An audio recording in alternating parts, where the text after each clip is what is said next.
नमस्कार, प्रणाम, हर हर महादेव। हम आपका छोट भाई नीतीश उदमास। तो आज फिर बोलबम का सॉन्ग लेके आए हैं। भंगिया धथुरवा भोले बाबा तोहरे चढ़े बोला।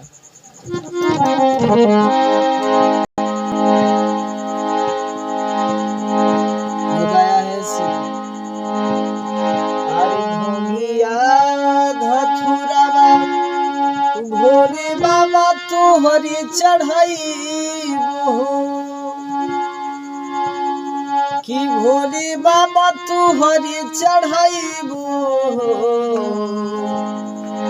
भंगिया धथुरवा भोले बाबा तोहरे चढ़ाइबो कि भोले बाबा तोहरे चढ़ाइबो कि भोले बाबा जानुआ मोर गईले ससुरार कैसे तोहरा दुआरा आइबो कि भोले बाबा जानुआ मोर गईले ससुरार कैसे तोहरा दुआरा आइबो। याद बड़िया दे भोले बाबा बहुत सतावे हो कि भोले बाबा बहुत सतावे हो। याद बड़िया दे भोले बाबा बहुत सतावे हो कि भोले बाबा बहुत रुलावे हो कि भोले बाबा जानुआ मोर गईले ससुरार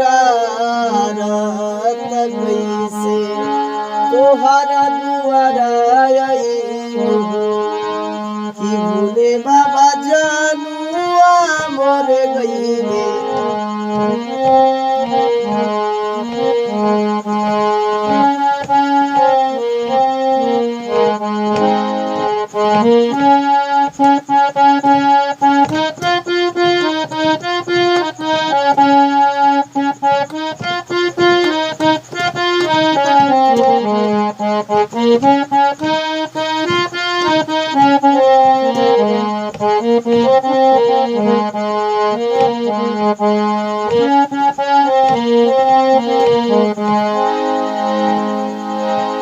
अरे विमलेश लिखे भजन रच के सुनावे हो